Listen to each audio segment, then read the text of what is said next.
আপনি তো মুশকিল এই জায়গায়, আপনি আইডেন্টিফাই করতে পারতেছেন না কে গুপ্ত শিবির কে গুপ্ত জামাত।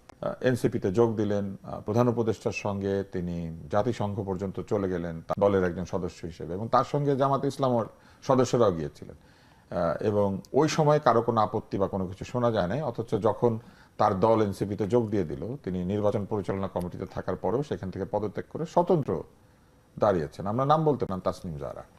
কিন্তু এই যে নারী বিরোধী বা নারীর ক্ষমতায়ন সংক্রান্ত নেতিবাচক মন্তব্য হচ্ছে, এরকম জায়গাতে তাকে তো আমরা কোনো সরব জায়গায় দেখছি না। দল ছেড়ে দিয়েছেন, কিন্তু নারী অধিকারের পক্ষে তো কথা বলছেন না। না, এটা হলো একটা প্রোটেস্ট, কিন্তু তিনি এখন ইলেকশন করতেছেন, তার ভোটটা হচ্ছে প্রধান তো লক্ষ্য। ওনাকে কি জামাতের সদস্যরা ভোট দিবে? দিতে পারে, কারণ সেও তো শোনা গেছে যে সেও গুপ্ত জামাত, যদিও বিএনপির সিম্পেথি তার প্রতি আছে, কিন্তু তাও আমি বলে দিলাম।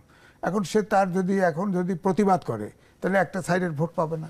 হয়তো সে আশা করতেছে যে যেহেতু তার ব্যক্তিগত যে জনপ্রিয়তা সেটা দিয়ে সে ভোট পাবে না, ব্যক্তিগত সবাই তাকে নিজের মনে করবে। সে যে এলাকায় জন্ম সেই এলাকায় প্রার্থী হয়েছে, সে চাচ্ছে সকল মতের লোক তাকে ভোট দিবে, এরকম তার হয়তো প্রত্যাশা।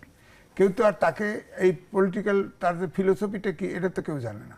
হ্যাঁ, সে তো তার যতটুকু অনুমান, যেটা আলোচনা আছে, জনশ্রুতি আছে, তার স্বামীর কারণে সে এনসিপিতে যোগদান করেছে। হ্যাঁ, স্বামীর কারণে আসছে। তার স্বামী তো যুগ্ম সম্পাদক, যুগ্ম আহ্বায়ক নাকি। হ্যাঁ, না, ওটা তো হতে পারে, তার জন্যই হয়তো তার স্বামী এসেছে, কেননা খ্যাতির দিক থেকে তো সে বড় ছিল, এখনো সে খ্যাতির দিক থেকে বড়, অনেক বড়, অনেক বড় পেলে তো সে পাবে, তার স্বামী পাবে। কিন্তু আমার বক্তব্য হচ্ছে যে আপনি তো মুশকিল এই জায়গায়, আপনি আইডেন্টিফাই করতে পারতেছেন না কে গুপ্ত শিবির কে গুপ্ত জামাত। আপনার রাশিয়ায় যখন বলশেভিক পার্টি বিপ্লব করে ফেলে লেনিন, তখন তার কমিউনিস্ট পার্টি থাকে নাই। এবং বিএনপি এই জন্য বলি উদার গণতান্ত্রিক দল, জাতীয়তাবাদী দল। এটা আমাদের দেশে বহু মতের আশ্রয়স্থল তো সেখানে। এই দলের ভিতরে গুপ্ত জামাত তো প্রায় 20%। আমি প্রথমে 10% বলছি, বিএনপির লোকে আপত্তি করেছে, নো 10%। এখন এটাকে তো বের করা মুশকিল, কিন্তু শুনলাম যে চীনে আমি একটা নারী হয়েও নারী প্রার্থীরা কেউই কিন্তু এটা তেমন প্রতিবাদ করছেন না। প্রতিবাদ হচ্ছে পুরুষদের তরফ থেকে। প্রার্থীদের মধ্যে যারা নারী আছেন তাদের মধ্যে অল্প কয়েকজন এটার প্রতিবাদ করেছেন। না, তারা যারা প্রতিবাদ করেছে নারীরা, তারা যারা টকশোতে আসতো, তারা কিন্তু সবাই জামাতের সমালোচনা করত। এখন প্রায় সবাই। এখন তো তারা ভোটে গেছে অথবা এনসিপিতে যায় নাই, এনসিপি পরিত্যাগ করছে। তারা ওই সাহসটা দেখাচ্ছে না, আমাদের এই সমাজে সাহসটা দেখাচ্ছে না। এটাও হচ্ছে একটা পশ্চাৎপদতা নারীদের।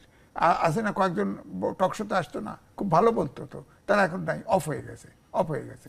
এখন আমার বক্তব্য হচ্ছে যে এই যে ধরেন এনসিপি তো একটা, যতই বলেন, একটা ব্র্যান্ড ভ্যালু আছে, কারণ আন্দোলনের নেতৃত্ব দিয়েছে।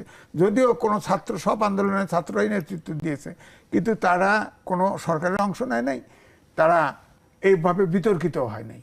তারপরেও এনসিপিতে যদি এখন তো তিনজন উপদেষ্টাই বাইরে আসছে, এখন তার সবাই এনসিপি নিয়ে যদি আলাদাভাবে থাকতো, তাহলে কিন্তু এটা প্রেশার গ্রুপ হিসেবে থাকতে পারতো। তাদের এবারই নির্বাচন করার প্রয়োজন ছিল, এমনটি দরকার ছিল না তো।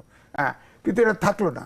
এখন ধরেন একটা জামাতে চলে গেছে এক গ্রুপ, আর এক গ্রুপ নিজস্ব আলাদা দল করে ফেলছে, আর এক গ্রুপ অফ হয়ে গেছে একটা গ্রুপ, আর গ্রুপ কিছু রাজনৈতিক প্রক্রিয়ার কথা বলছেন। নারী কি তাহলে কোনো আলাদা পরিচয় নাই? নারী নারী হিসাবে কোনো প্রতিবাদ করে না, সে চিন্তা করে আমি রাজনীতি করি কিনা, আমি কোন গ্রুপের সাথে আছি। নারীর যে অবমাননা হচ্ছে এটা নিয়ে আমাদের সমাজটা, নারী আন্দোলনের লোকজন কোথায়? আমাদের সমাজটা এবং পলিটিক্সটা পুরুষ শাসিত বলবো, যার ফলে নারীরা কিন্তু ওই প্রতিবাদ করার মতো, ঘুরে দাঁড়ানোর মতো মানসিকতা অর্জন করে নাই। আমাদের পাহাড়ি অঞ্চলে মাতৃতান্ত্রিক সমাজ ব্যবস্থা, সেখানে তো আমি চিটাগাং থেকে শেরপুর পর্যন্ত হেঁটে আমি রিপোর্ট করেছি। সেখানে তো ধরেন ওখানেও তো কনভার্ট হয়ে গেছে, এখন 96% হলো খ্রিস্টান।